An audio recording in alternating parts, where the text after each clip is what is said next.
Hi, my name is Kiera, and this is my project for the health education class. I'll be focusing specifically on Latino women and the mental health struggles that they face.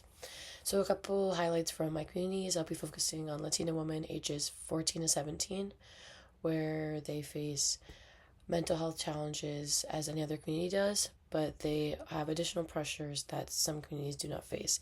Specifically, family expectations in a cultural sense, where they are expected to do different tasks, take on different roles that in other cultures may not be expected, and also in other communities, and such as also Latina adolescents, take on different friendships, different school roles, where it also has an additional pressure as well.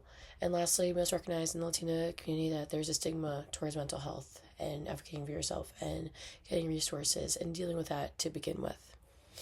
So some environmental highlights is that I focused on Elizabeth, New Jersey, which is I'd say around northern Jersey. It is historically a bustling city with a port that was popularly has been popularly used.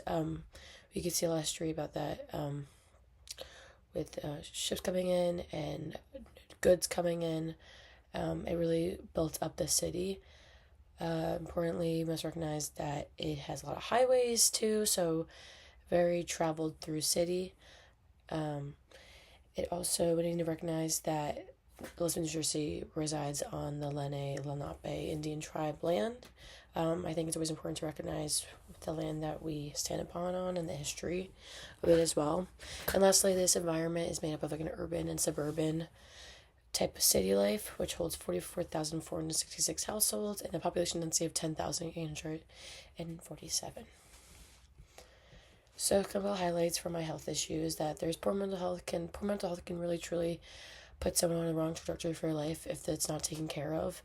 Depression and stigma is something that is present in the Latin community, where cultural barriers inhibit the viewing disorder is something that is tangible, something that is real, something that is viable, that needs to be taken care of. And lastly, another highlight for my health issue is the resources for Latina women and the language barrier for them, as well as some Latino adolescents may not be English speaking, and if they're in an environment where there is not a lot of, outside Elizabeth, not a lot of Spanish speaking people or Spanish people posters or brochures or people that be able to explain to them, it's harder for them to be able to gain access to what they truly need. So the top three researchers for my health issue are going to be Allison McCord Stafford, Claire Burker Drucker, and Dr. Angela Patricia Vargas. Allison McCord Stafford works out of Duke University, Claire Burke Drucker works out of Indiana University, and Dr. Angela Patricia Vargas worked out of Fordham University. So describe my intervention shows cultural humility. My intervention shows cultural humility through understanding what Latino women have gone through, how cultural barriers inhibit from getting proper help, and how the family may view them after they do get mental health, and they may shun away from them. So this really, I think my intervention really creates a safe space for them to be able to express their feelings without the worry of being shunned away from their family, or being disowned, or being looked at differently, or even risking where they live as well.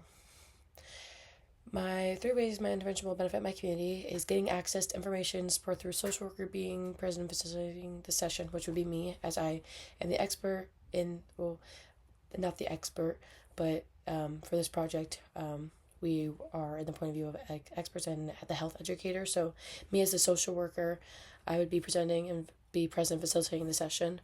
I'd also be confidential as well, so nothing that's said in the room leaves the room.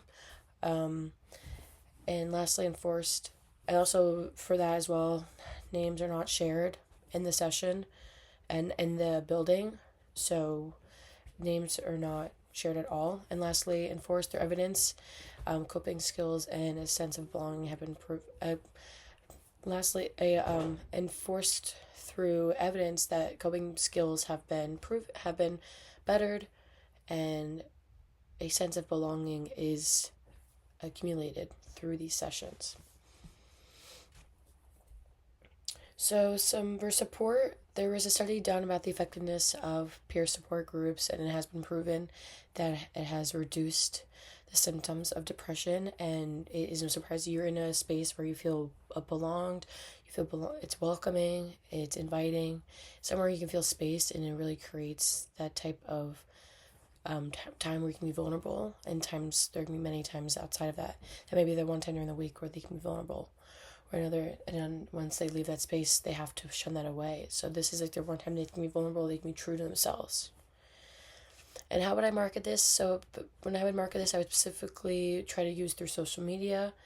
But first I would get the school approval, to put it up in the school, and promote it through that.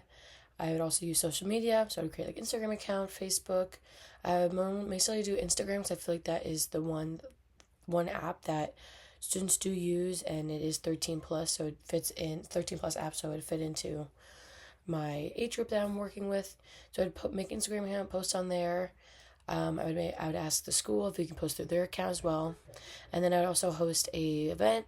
I would like to speak with the school and have us like a speaker event where I would speak with the school like in the gymnasium, and be able to have a PowerPoint slide up and address mental health with the students there, and have resources ready for them too. So brochures, pamphlets, if any questions, like a questionnaire after too, and be able to give them proper help and access they need. So the evaluation process for my intervention would be a questionnaire, be 10 questions that they fill out online on a Google form. And then after that, I would go through that, and I would be looking around for like 20 girls or boys, 20 girls for this intervention. And I would go through and see where ones that would not fit for it and others that would. And I would conduct an interview to get a further understanding what they need and what their needs are, and I can be able to put that in the documentation and be able to use that to assess their progress as well. So probably upstream for this health issue is the cultural factor revolving around the stigma of Latino women's mental health, and the cultural impact and ideology that means mental health and suffering is toxic environment for them to face these feelings in. That where they will go in there, it would sound accepted, and so they wouldn't be able to heal and grow in that, or be able to identify those feelings too, because it's so shunned away. So if I could do one thing differently about this project, is probably choose a different city that has more information. I feel as though I was not able to find a lot of information about Elizabeth, and the data wasn't as the data was there, but it was lacking the source of where it came from. So I kind of, on some governmental websites, or not, some websites through Elizabeth, I just felt like there wasn't a lot of information. So I wish I just chose a bigger city with a bigger population, so I was able to get more information about that. Do I feel like an expert in my overall community environment and health issue?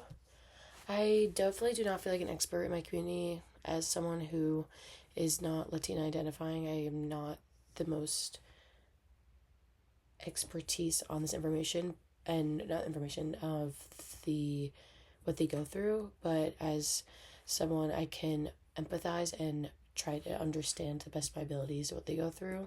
But as someone who has suffered with mental health and is definitely more well versed in that, I understand the hardships and the feelings that it is to go through suffering like that, and it's not easy for someone to go through that alone and not supported. So as an health educator, my role in this was to speak up for the community, understand the barriers that the Latina women face, and be supportive and accessible, and make it my intervention as accessible for them as well, and most supportive way too. And with my intentions with my papers, that after this I still want to advocate for this community. I want to learn more. I want to be involved more. I want to be able to know how I can help in situations where someone may be in need, and this community, no matter the age, and how can I help? How can I be there for them? Thank you for listening.